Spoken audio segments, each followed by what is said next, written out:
ये है talks news network और आप देख रहे हैं पॉलिटॉक्स, राजनीति का कच्चा चिट्ठा। प्रदेश की 15वीं विधानसभा के षष्ठम सत्र के 5वें दिन राज्यपाल के अभिभाषण पर हुई बहस के जवाब में मुख्यमंत्री अशोक गहलोत ने विपक्ष के उठाए मुद्दों का जवाब देने के साथ केंद्र और पीएम मोदी पर भी जमकर प्रहार किए। सीएम गहलोत ने कहा कि हमने कभी लॉकडाउन लगाने का विरोध नहीं किया, बल्कि हमने तो केंद्र सरकार से पहले अपने राज्य में लॉकडाउन लगाया था। सीएम गहलोत ने कहा कि लेकिन जब गुजरात में राज्यसभा चुनाव थे और वहां एक सीट कांग्रेस और एक पर बीजेपी जीतती, लेकिन 2 सीटों पर चुनाव के लिए अलग अलग तारीख तय की गई ताकि दोनों सीटें बीजेपी जीते।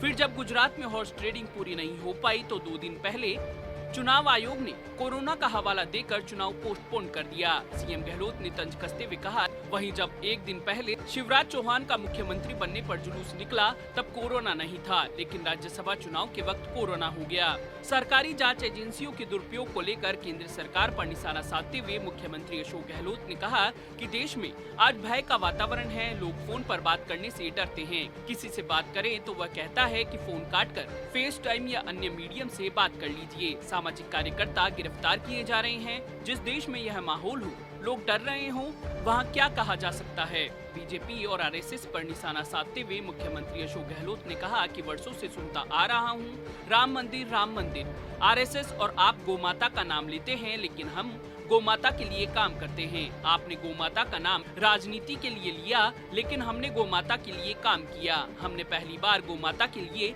गोपालन निदेशालय बनाया। क्या आपने बनाया? जबकि आप भी 1978 में सरकार में आ गए थे, उसके बाद 1994 में और उसके बाद भी सत्ता में। गोमाता में हिंदुओं की भावनाएं हैं, इसलिए हमने किया। सीएम अशोक गहलोत ने कहा कि बीजेपी पंडित दीनदयाल उपाध्याय का नाम लेती है, लेकिन अभी बंगाल चुनाव में उन्हें दीनदयाल उपाध्याय की जगह गुरु रविंद्रनाथ टैगोर याद आ रहे हैं। अच्छा है। सीएम अशोक गहलोत ने कहा कि दीनदयाल उपाध्याय का स्वतंत्रता संग्राम से कोई वास्ता नहीं था। स्वतंत्रता संग्राम से वास्ता न बीजेपी का है, न जनसंघ का है और न आपके नेताओं का है। आप योजना लाएंगे तो किसके नाम से लाएंगे? आप कहते हैं कि सारी योजनाएं पंडित नेहरू, इंदिरा गांधी और राजीव गांधी के नाम से हैं। स्वतंत्रता संग्राम में योगदान देने वाले कांग्रेस नेताओं के नाम हम योजनाएं करते हैं, तो आपके पेट में दर्द क्यों होता है? देश के प्रधानमंत्री और दूरदर्शी जवाहरलाल नेहरू 17 साल आजादी के आंदोलन में जेल में रहे। वीर सावरकर तो 6 बार माफी मांगकर बाहर आए। वहीं इंदिरा गांधी और राजीव गांधी ने देश के विकास के लिए कितनी योजनाओं को लागू किया।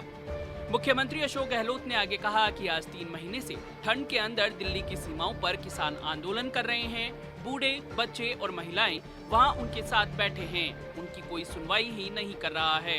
यहाँ तक कि हमने किसानों के लिए 3 कृषि बिल पास किए, वे राज्यपाल के पास लंबित पड़े हैं। हम 4 कांग्रेस शासित राज्यों के मुख्यमंत्रियों ने राष्ट्रपति से मिलने का वक्त मांगा, लेकिन वक्त नहीं मिला। हमने 5 एकड़ तक किसान की जमीन कुर्क से मुक्त करने का भी बिल पास किया, उसे भी राज्यपाल दबाव में राष्ट्रपति के पास नहीं भेज पा रहे हैं। सीएम अशोक गहलोत ने कहा कि किसान कर्ज माफी पर किया वादा हमने निभाया। हमारे राज्य में सरकारी बैंकों के पूरे कर्जे माफ किए गए हैं। राष्ट्रीयकृत बैंकों के लिए हमने शुरू से प्रधानमंत्री को चिट्ठी लिखी कि 1 टाइम सेटलमेंट करवा दीजिए। सीएम गहलोत ने कहा कि जब बैंकों से बड़े बड़े उद्योगपतियों के कर्ज माफ हो सकते हैं तो किसानों के क्यों नहीं। लगातार बढ़ रहे पेट्रोल डीजल के दामों को लेकर सीएम अशोक गहलोत ने कहा कि पेट्रोल डीजल की कीमत ज्यादा है तो केंद्र सरकार जिम्मेदार है। हमने वेट 2% कम करने का प्रयास किया है। डीजल पेट्रोल की दाम की बात है तो एमपी, कर्नाटक, मणिपुर में रेट क्या हैं? हरियाणा और पंजाब की रेट में हमेशा फर्क आता है। मध्य प्रदेश में दरें हमसे ज्यादा हैं। अभी हमने 2% वेट कम किया है तो 1000 करोड़ का भार पड़ा है। यूपीए राज्य में कच्चे तेल की रेट $135 प्रति बैरल थी, जबकि आज $40 प्रति बैरल है। फिर भी रेट बढ़ती जा रही है। केंद्र सरकार ने एक्साइज ड्यूटी बढ़ा दी है।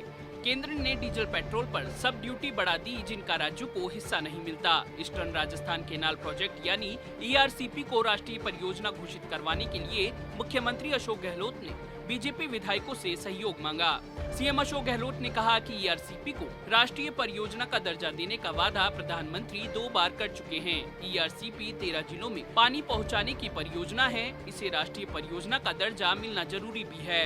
मैं बीजेपी के विधायकों के साथ प्रधानमंत्री से मिलने जाने को तैयार हूं। सीएम गहलोत ने बीजेपी विधायकों से कहा, ईआरसीपी पर प्लीज मेरा साथ दीजिए। पॉलिटॉक्स ब्यूरो, जयपुर। ये है टॉक्स न्यूज नेटवर्क और आप देख रहे हैं पॉलिटॉक्स, राजनीति का कच्चा चिट्ठा।